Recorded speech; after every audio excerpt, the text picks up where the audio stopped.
Everybody, let's talk about the prophetic word. We looked at part one of the promotion series and teaching series in Daniel chapter 6. The first four verses in the part one. I'd like you to check that out. The next part two, is going to be Daniel chapter 6, verse 5 to 13.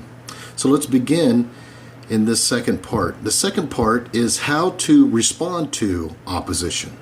How to respond to opposition. The first part is to acknowledge that opposition comes with promotion. But the second part in this series is how to respond to that opposition when we are promoted. So verse 5 says, "Then these men said, we shall not find any charge against this Daniel unless we find it against him concerning the law of his God.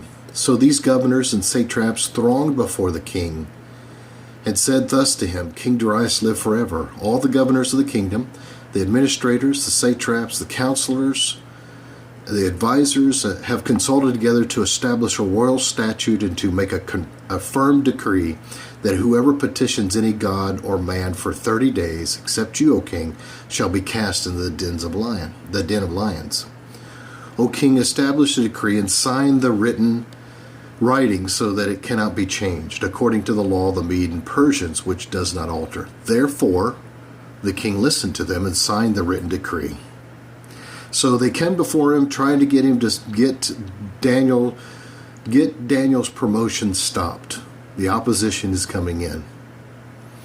And we see from this point that they've convinced the king under pressure, because all of them thought it was a good idea to establish a new law. So the king signs the decree so that it cannot be changed according to the law of the Mede and Persians, which does not alter. Verse 10, before we go on, you have to understand that God promotes every believer at one time or another. But that is not what we identify under. We identify under our position. We do not identify under our promotion. Our position in Christ never changes. What God thinks of us in Christ Jesus.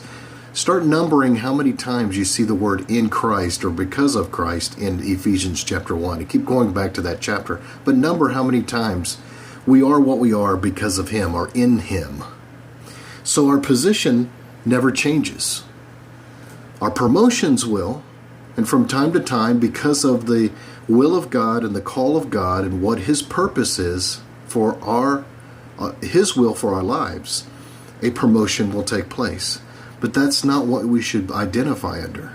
I think there's a lot of teaching out there that is trying to identify under promotion, one promotion after another, and we gauge our position or our relationship with God based on promotion rather than position. See, Daniel, as we'll read as we go on, you'll find that Daniel walks in his position no matter the opposition. He doesn't walk in his promotion. He's not concerned about his promotion. We'll see look in verse 10. Now when Daniel knew that the writing was signed, he went home, and in his upper room with his windows open toward Jerusalem, he knelt down on his knees 3 times that day and prayed and gave thanks before his God, as was his custom since earlier days. So that was his position. He wasn't doing that based on his promotion. Let me see if I can do this to keep my promotion. This is what I've always been. This is who I am. And there are those that are falling apart and thinking God has forsaken you because you're basing God's move upon your life based on your promotions rather than your already pre-existing position in Christ. That's where you need to latch on to and hold on to and trust in. You're already positioned in Christ. That doesn't change. Promotion will. Sometimes they're taken away, as we'll see here. And sometimes you're elevated, again, as we'll see here, to a higher promotion. But your position with God remains the same. That's why God looks at everybody the same way.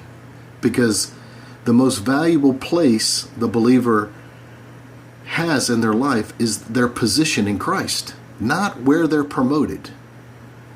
And that's the point here. So he was accustomed since the early days. Verse 11 says, "Then these men assembled and found Daniel praying and making supplication before his God. He stayed, he was attacked in his promotion, so he rested in his position. And he was still attacked, and he knew that his position would hold because it didn't change. And they went before the king and tattletaled on the king and said concerning the king's decree, have you not signed a decree that every man who petitions any god or man within 30 days except you, O king, shall be cast into the den of lions? The king answered and said, this thing is true according to the law of the Medes and Persians, which does not alter. So they answered and said before the king, that Daniel, who is one of the captives from Judah, does not show due regard for you, O king, for the decree that you have signed, but makes his petition 3 times a day. And the king, when he heard these words, was greatly displeased with himself, and he set his heart on Daniel to deliver him, and he labored to the going down of the sun to deliver him. Verse 14. So we know that when we are faced with opposition in our promotion, that we cling to our position. That every single day, no matter where we're at concerning our promotion or we're waiting on our promotion, that our strength and our assurance and our confidence is in our position. And that's how we respond to opposition. We respond to opposition to our promotion by clinging to our position in Christ. We respond to opposition because of our promotion by clinging to our position in Christ. That's how we react to opposition. God bless you guys. Have a great day.